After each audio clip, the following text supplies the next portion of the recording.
There's something unsettling about a mystery that begins in plain sight. A crowded bar, a security camera, a man laughing with friends one moment, and then gone the next. No signs of a struggle, no trace of departure, just vanished. This is the story of Brian Shaffer, a 27-year-old medical student who disappeared from the face of the earth, inside a bar, under the unblinking gaze of security cameras. If you're new to this channel, consider subscribing and hit the like button. We explore real unresolved cases like this, stories that demand answers and won't let go of you after you hear them. Before Brian Shaffer became the face on missing posters, he was the kind of person who stood out for all the right reasons. Born February 25, 1979, in Pickerington, Ohio, a quiet suburb outside Columbus, Brian was the eldest of two sons to Randy and Renee Shaffer. He was bright, kind, and driven, but with a streak of free spirit that seemed to balance his academic focus. Friends described him as a surfer soul trapped in the Midwest. He loved Jimmy Buffett, talked about beaches and travel, and dreamed of one day opening a tiki bar somewhere warm. But Brian was also serious about his career. He'd earned his way into Ohio State University's College of Medicine, and by 2006, he was finishing his second year. To most who knew him, he was a guy who had it all: intelligence, charm, a loving family, and a steady girlfriend named Alexis Wagner, who was also a med student. They'd been together for nearly 2 years. Brian and Alexis had even planned a spring break trip to Miami, set to leave on April 3rd, 2006. But beneath that surface, life wasn't entirely carefree. In March 2006, just weeks before the trip, tragedy struck the Shaffer family. Brian's mother, Renee, passed away after a long battle with a rare form of cancer. Her death hit Brian hard. Friends recalled how he tried to stay strong, masking his pain with humor, but something in him changed. One classmate remembered, "He looked like he was carrying the world on his shoulders, but he still smiled for everyone else." Friday, March 31st, 2006, the end of the semester, the start of spring break. Columbus was alive that night. Students filling the streets, bar patios overflowing with laughter and cigarette smoke. For Brian, it was supposed to be a chance to breathe, to unwind before his trip to Miami with Alexis. That afternoon, he had dinner with his father, Randy Shaffer, at a steakhouse. The two talked about life, about Renee, about Brian's upcoming trip. Randy later recalled, "He seemed tired, but in good spirits. I told him to get some rest. He said he might go out for a few drinks." At 9 p.m., Brian met up with a friend, William Clint Florence, at the Ugly Tuna Saloona, a bar located in Columbus's South Campus Gateway, a bustling entertainment strip near the university. The two started their night with shots. Surveillance footage captured Brian and Clint at the bar, laughing, moving easily through the crowd. Throughout the night, they visited several other bars, Outar and Little Bar, and back to Ugly Tuna for what would be the final stop. By then, it was just before 1:15 a.m., the morning of April 1st, 2006. The Ugly Tuna Saloona was located on the second floor of the Gateway building complex, accessible by an escalator and guarded by security cameras at the entrance. At 1:15 a.m., cameras captured Brian and Clint riding up the escalator together, laughing. Brian, wearing jeans, a short-sleeved olive polo shirt over a long-sleeved white shirt, appeared relaxed, animated, and sober enough to walk steadily. Inside, they met another friend, Meredith Reed, who offered them a ride home later. The three hung out until 1:55 a.m. That's when surveillance footage shows Brian stepping just outside the bar, near the entrance, talking with two young women. They laughed. He waved. Then Brian stepped out of frame. And that's it. That's the last confirmed image of Brian Shaffer, ever. Moments later, when Clint and Meredith left the bar, Brian wasn't with them. They assumed he'd gone ahead or caught up with someone else. But when Clint tried calling him later that night, no answer. By Saturday morning, no one had heard from Brian. His girlfriend, Alexis, called repeatedly. Each call went straight to voicemail. That evening, she drove by his apartment. His car was still parked out front, his bed untouched. His phone, wallet, and keys were missing. By Sunday, Randy Shaffer knew something was wrong. He filed a missing persons report with the Columbus Police Department. Detectives quickly pulled the security footage from the Ugly Tuna. What they saw only deepened the mystery. The cameras showed everyone who entered and exited the bar that night, including Clint and Meredith leaving around 2 a.m. But not Brian. No footage ever captured him leaving. Not through the front entrance. Not through the escalator exit. Not anywhere. He simply vanished inside the bar. Investigators searched every inch of the Ugly Tuna. The restrooms, maintenance closets, the roof, the crawl spaces, and the neighboring businesses. No sign of Brian. Police even checked construction zones behind the bar, places with drop-off, scaffolding, and open shafts. Nothing. Detective Andre Edwards, who reviewed the footage personally, said, "We saw him go in, but we never saw him come out. It's like he evaporated." To make things stranger, Brian's phone remained active. For a few days, it rang before going to voicemail. Then silence. His bank account was untouched. His credit cards unused. No one saw him. No one heard from him. And yet, for those who knew Brian, the idea of him walking away voluntarily didn't add up. He adored Alexis. He was close to his family. He was days away from a beach vacation. Why would he vanish? As the days turned into weeks, speculation spread across Columbus like wildfire. Had Brian fallen victim to foul play? Was it an accident?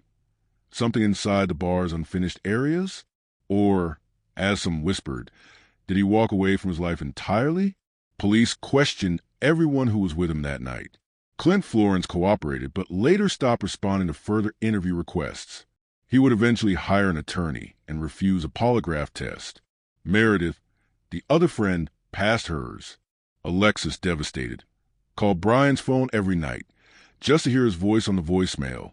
2 weeks later, something chilling happened. While Alexis was in Toledo, she called his number again, and this time, it rang.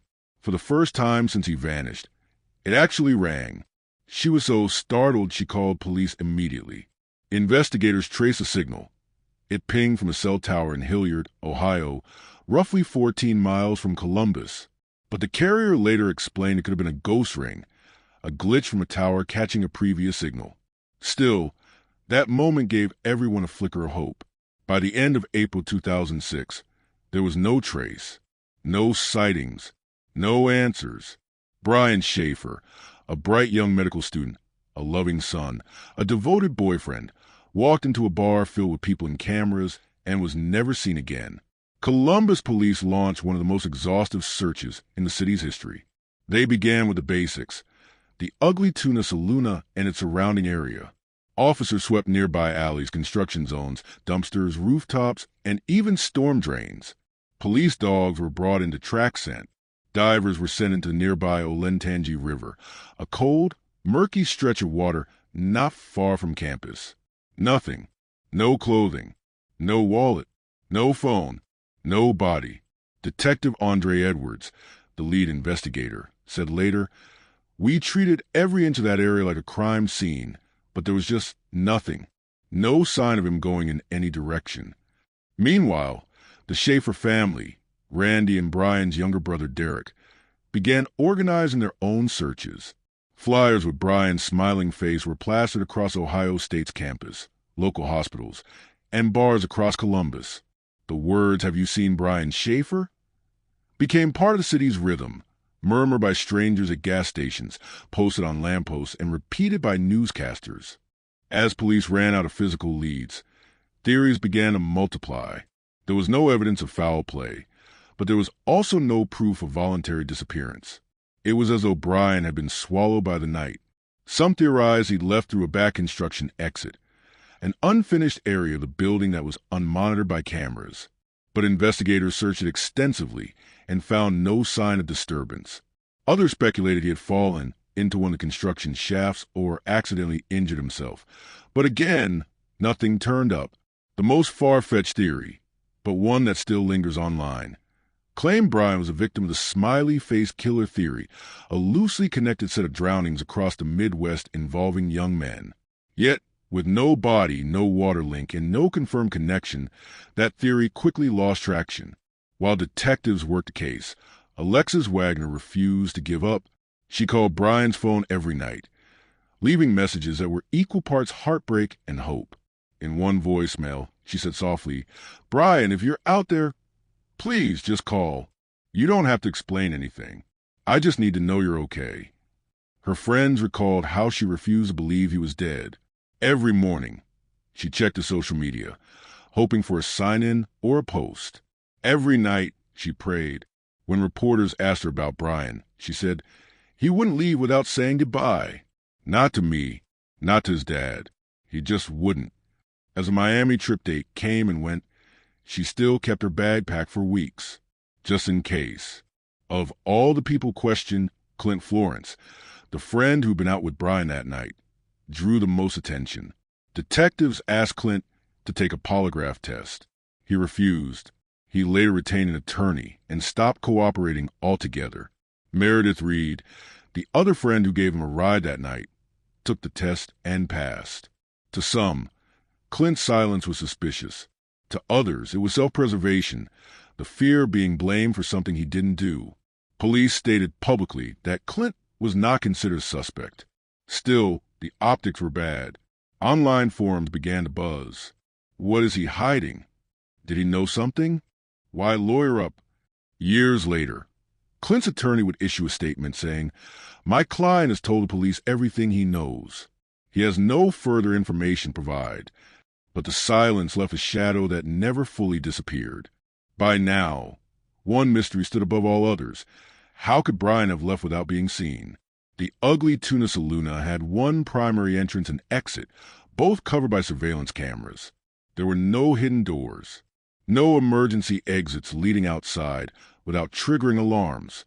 Still, detectives considered every angle. Could Brian have changed clothes? Could he have slipped out with a crowd? Or was there a camera blind spot no one had noticed?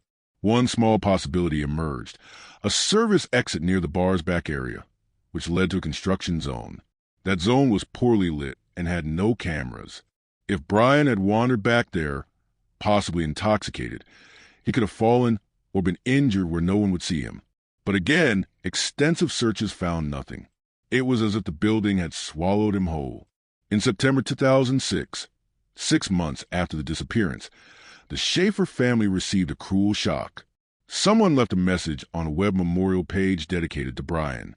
It read, "Brian Shaffer's alive and well living in the Bahamas."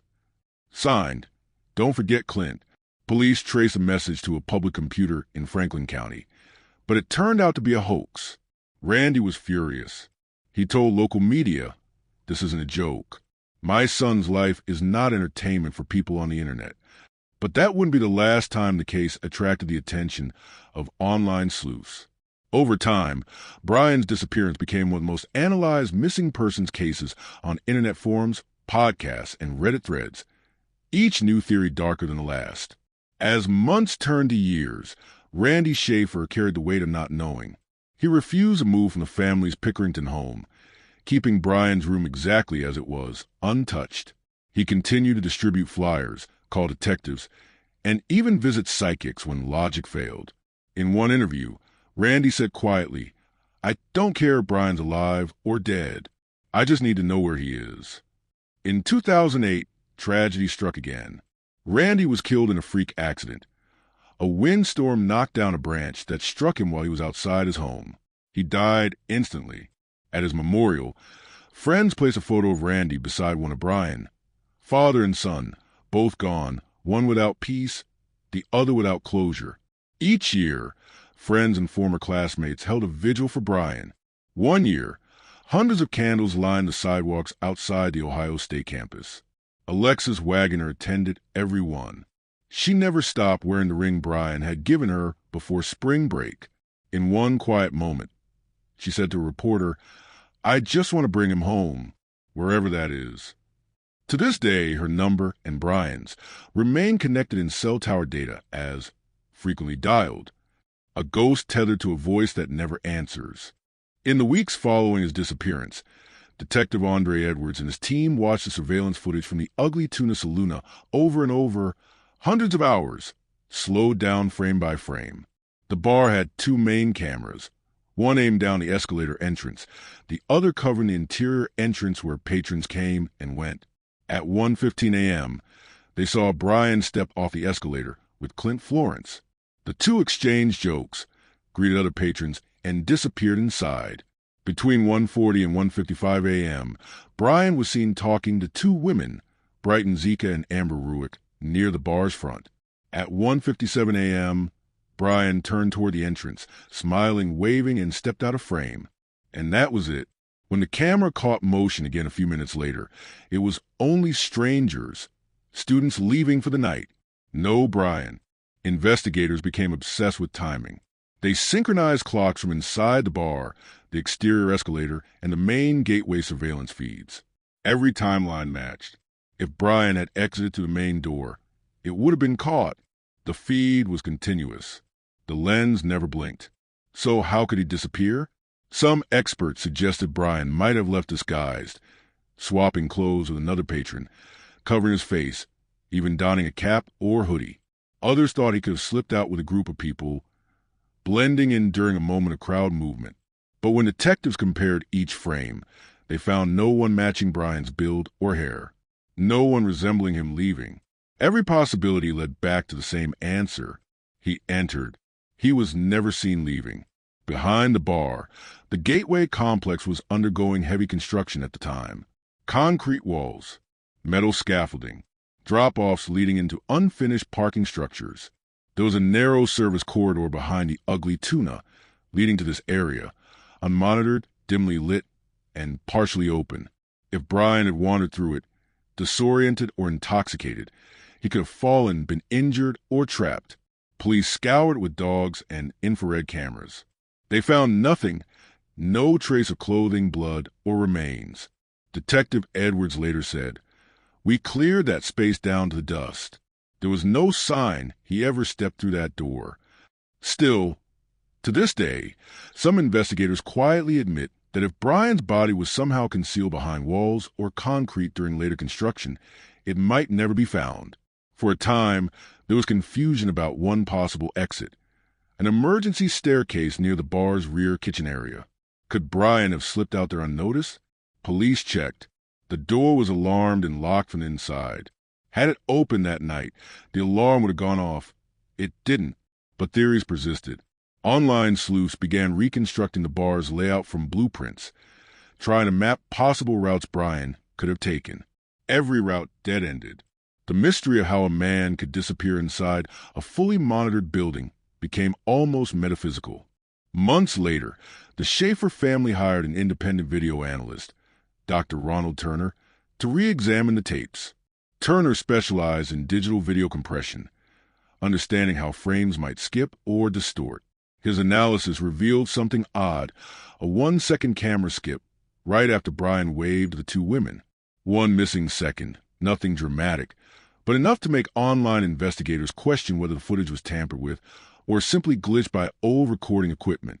Police insisted the footage was complete. Turner agreed it was most likely a recording lag, a mechanical hiccup, not a conspiracy. Still, that missing second became symbolic. A single blank space between presence and absence. By 2007, a year after Brian's disappearance, rumors spread across Ohio State University. Some students whispered that Brian had gotten into a fight. Others believed he had run away. That grief from his mother's death had driven him to start over. But those who knew him rejected the idea. He'd left his car in the parking lot, his credit cards untouched, his passport still at home. And then there was Alexis, the girlfriend still leaving him messages every night. If he had started a new life, she reasoned, why wouldn't he call just once? In 2011, 5 years later, something eerie happened again. A post appeared on Brian's still active MySpace page. It showed his profile as last logged in. Detectives contacted the platform and traced it to a technical server glitch. The system had recycled cache data, momentarily showing a false login.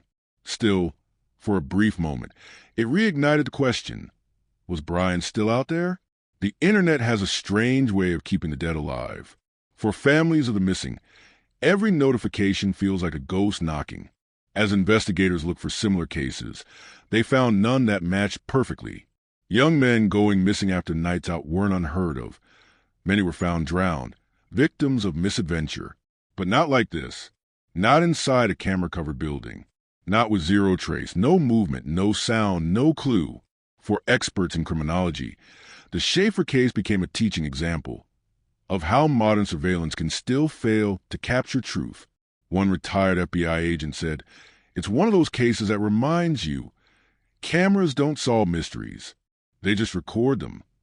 There's one theory almost no one discusses publicly, a whispered one among locals who were there that night. It suggests that Brian never left the bar alive, that something happened, an accident or something deliberate, and his body was hidden before morning. It sounds impossible, but in a crowded place with alcohol, music, and hundreds of moving parts, timing is everything. Could something have happened in that chaotic hour that no one noticed? Detectives never found blood evidence or witnesses to support it. Still, the feeling of wrongness never left the case. In the years since, detectives have revisited the footage countless times. New technologies have enhanced frames, clarified faces, synchronized timestamps. Every time, the conclusion is the same. Brian walked in. He was never seen again. His father's death, his girlfriend's heartbreak, the unanswered ring of a phone in 2006, all orbit around that one missing moment in a grainy tape. If there's one thing this footage proves, it's not what it shows, but what it doesn't. By the spring of 2007, the investigation into Brian Shaffer's disappearance had become less about what happened that night and more about what could have happened. When every trace of reality fails, when there are no clues, no body, no accident, no reason, only theories remain. And in the case of Brian Shaffer, theories became everything. Detectives began by retracing Brian's final verifiable moments, not from imagination, but from hard data. His credit card had last been used that night at the Ugly Tuna. His phone, silent since April 2nd. His bank account, untouched. No digital activity. No security footage elsewhere. No confirmed sightings. The more investigators looked, the smaller his world became, shrinking to one place, one moment. One man waving to two women and stepping out of frame. The first and most natural theory was foul play. Did someone inside the bar hurt Brian, intentionally or by accident, and cover it up? The Ugly Tuna Saloona was an enormous place, but it was packed that night, noisy, chaotic, and dimly lit. If a fight had broken out, someone would have noticed, but there were no reports, no witnesses. The idea of an accident gained traction. Perhaps Brian fell in a restricted area, struck his head, and panic led someone to hide the body. Yet that, too, seemed unlikely. Police combed through every utility tunnel, air duct, maintenance shaft, and drain. Nothing. Still, Detective Andre Edwards couldn't dismiss it entirely. He later said, "There's always a chance something happened inside those walls we couldn't see, but we found no proof of it. If someone inside knew the truth, they kept it well." The second major theory was that Brian chose to vanish. He had been grieving the loss of his mother. Friends noticed he seemed introspective, even detached, in the weeks leading up to his disappearance. He had spoken vaguely about needing a change. Could he have faked his own disappearance? He was smart enough, a medical student, resourceful, capable. Some theorists believe Brian may have slipped out undetected through a hidden service route, changed clothes, and disappeared into a new life. One online post suggested he used the construction area behind the bar to exit through a maintenance tunnel connecting to the main street. But investigators debunked this. That tunnel didn't lead anywhere accessible. It ended in a sealed utility chamber. Besides, Brian left behind everything: car, wallet, passport. Even if he had wanted to disappear, how far could he have gone without a single trace? And why? Friends pointed to Brian's love for Jimmy Buffett and tropical beaches. Maybe he'd wanted to escape to the islands, live off the grid, start over. But Detective Edwards once said quietly, "People don't just erase themselves in real life. Not like this. Not with everything they love still here." When a case grows cold, the strange and speculative begin to fill the void. By 2008, some online sleuths began connecting Brian's case to the so-called smiley face killer theory, a supposed network of drownings across the Midwest involving young men found dead in water, often near graffiti of smiley faces. The theory, pushed by a group of retired detectives, suggested a coordinated group of killers targeting college-age men. The pattern was loose and controversial, but Brian's case didn't fit the mold. No water nearby, no graffiti, no body. Still, the eerie parallels, a young man vanishing after night out, kept the theory alive. Some believers insisted Brian had been abducted and taken elsewhere. The smiley face link remains one of the most debated and sensationalized aspect of the story. Even though police dismiss it entirely, a more local theory emerged from the geography itself. Beneath downtown Columbus lies a maze of abandoned service tunnels, storm drains, and old utility pathways, remnants of 19th century infrastructure. Urban explorers have long spoken about forgotten routes connecting buildings and bars across the district. Could Brian have accidentally entered one of those spaces and become trapped? Search teams investigated the most accessible ones, none connected directly to the Gateway complex. But what about those sealed off decades ago? A retired Columbus firefighter told reporters, "There are places under that city nobody's been in 50 years. You'd never find someone if they went far enough." It was speculation, but it captured the public's imagination. Among some in law enforcement, there was quiet talk of a darker possibility, that Brian had encountered something illegal that night. The Gateway area was known for party traffic, and some detectives considered whether he could have been lured or harmed in a drug-related situation gone wrong. There was no evidence to support it. Brian had no criminal record, no known involvement in drugs, but investigators still explored it. No leads. Not a single dealer, informant, or bar worker reported anything suspicious. It was another door that led to nowhere. As months turned into years, desperation pushed the Shaffer family to try anything. Randy Shaffer even consulted psychics. One claimed Brian was in water near a bridge. Another said he was alive, traveling. Every tip led to dead ends. Skeptics called it a tragedy exploited. But to a grieving father, even impossible hope was better than none. Randy once said, "You do anything to bring your child home. Even chase ghosts if you have to." The friend who became the lightning rod of suspicion, Clint Florence, remained silent for years. He moved out of Ohio, changed jobs, and refused media requests. The public wanted answers. Why not take the polygraph? Why vanish from the conversation? Clint's attorney released a single statement in 2009. "My client has provided full cooperation. He has nothing more to add. Any insinuation otherwise is unfair and unfounded." That was the last the public ever heard from him. Even Meredith Reed, who passed her polygraph, said, "I think Clint knows something he hasn't shared, but I can't prove it." One of the most chilling moments in the case remains that night in Toledo, when Alexis Wagner called Brian's phone and heard it ring for the first time since his disappearance.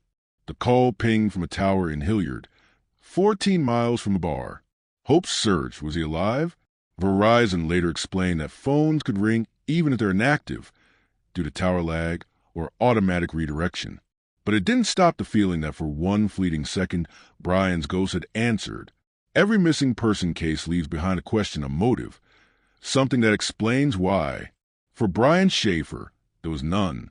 He had no known enemies. He was days away from vacation. He had plans, ambition, and love waiting for him.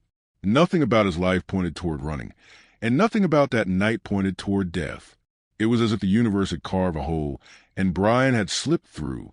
Randy Shaffer never accepted the word missing as an ending. He posted flyers across Ohio, kept Brian's room untouched, and spent his nights online, responding to every theory, every rumor, every glimmer of possibility. He told one reporter, "You can't move on when your son just vanishes. You keep going because stopping feels like losing him twice." He believed Brian was alive, somewhere, maybe injured, maybe trapped, but alive. In one local interview, Randy said, "If I could just see his face again, even from a distance, I'd know what to do next." His hope was unbreakable, until tragedy struck again. In September 2008, a violent storm swept through Baltimore, Ohio. High winds ripped through Randy's neighborhood, toppling trees, tearing power lines. When rescuers arrived, they found a fallen branch had struck the backyard of the Shaffer home. Underneath, it was Randy Shaffer. He had been out cleaning storm debris. When the tree came down, he died instantly. Friends described it as the cruelest fate imaginable. A man who had spent years searching for his son, gone before finding an answer at his funeral. Family members placed a photo of Brian beside Randy's casket. The inscription read, "Together, may they finally find peace." Every April 1st, those who remembered Brian gathered in the Gateway District to hold a vigil. They lit candles outside the old Ugly Tuna Saloona, now surrounded by new businesses and construction. Each year, the crowd grew smaller. Still, Alexis Wagner attended faithfully, lighting a single candle and whispering a promise she had made in 2006. "I'll keep searching." She later said, "It wasn't about closure anymore. It was about remembering that he mattered." As social media grew, Brian's case found new life online. Reddit threads, Facebook groups, and YouTube documentaries dissected every frame of the surveillance footage.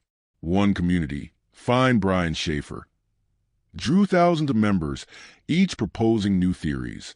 Some users claimed to have spotted Brian in Puerto Rico, Mexico, even Seattle. None were confirmed. Still, the internet became the new detective, crowdsourcing the impossible. An investigator later said, "We had more eyes on this case than ever before, but still no new evidence. It's like staring into fog. The harder you look, the less you see." In 2019, something strange happened. A message appeared on the Find Brian Shaffer Facebook page from an account named Brian Shaffer. The comment read simply, "Alive in the Virgin Islands." The community erupted. Was it him? Police traced the IP address. It originated from Franklin County, Ohio, not the Caribbean. The account was fake. Authorities later confirmed it was created by a man in Lancaster, Ohio, using an old photograph of Brian as his profile image. The man was questioned but never charged. Still, the damage was done. For a moment, hope had been resurrected and then extinguished all over again. In Columbus, the story of Brian's disappearance took on an almost mythic tone. Taxi drivers spoke of seeing a young man near North High Street late at night, barefoot, dazed, resembling Brian.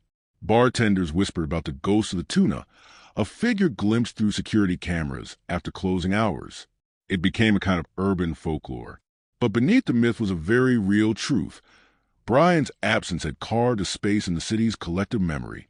People didn't just remember his story, they felt it. In 2020, as facial recognition technology advanced, a team of volunteer analysts ran AI-based aging simulations to estimate what Brian would look like in his 40s. The FBI updated his missing person profile with these images. One investigator said, "Every few years we give him a new face. It's the only way to keep people looking." The new image showed a man with faint lines around his eyes, a small patch of gray at his temple. Still recognizable, still unmistakably Brian. The Bureau also renewed the $25,000 reward for any information leading to his whereabouts. But no one came forward. Though Brian's mother, Renee Shaffer, had died before his disappearance, her presence seemed to linger throughout the investigation. In one of his last emails before she passed, Brian had written, "Mom, I promise I'll make you proud. I'll take care of Dad." The cruel irony wasn't lost on those who followed the case. Both mother and father gone, Brian, the only child, vanished into the ether. It was as if the entire Shaffer family had been swallowed by grief and mystery. In 2023, nearly 2 decades after the disappearance, investigators revisited the original footage, once more using modern video enhancement software. They hope to detect details missed in 2006, reflections, shadows, movement beyond the crowd. The results? No new discoveries. The footage remained what it had always been, an enigma trapped in digital grain. Detectives called it the most frustrating case we've ever had. There was no evidence of foul play, no indication of suicide, and no trail suggesting voluntary disappearance. Brian Shaffer had simply ceased to exist. Cases like these aren't just about the missing. They're about the people left behind. Friends still post birthday wishes on Brian's Facebook page every February 25th. Messages like, "Still thinking of you, man." If you're out there, I hope you're happy. The posts have become ritual, echoes of a friendship frozen in time. One former classmate said, "It's like he's still out there somewhere, walking through a crowd just one turn away." Maybe the true meaning of this case isn't about how Brian vanished, but about how he's still here, in the hearts of those who refuse to let his story fade. And to those watching, if you know something, say something. Even the smallest detail can change everything. Before we continue bringing light to stories like this, make sure you subscribe and help us keep these voices alive. Because behind every unsolved mystery, there's someone still waiting for answers.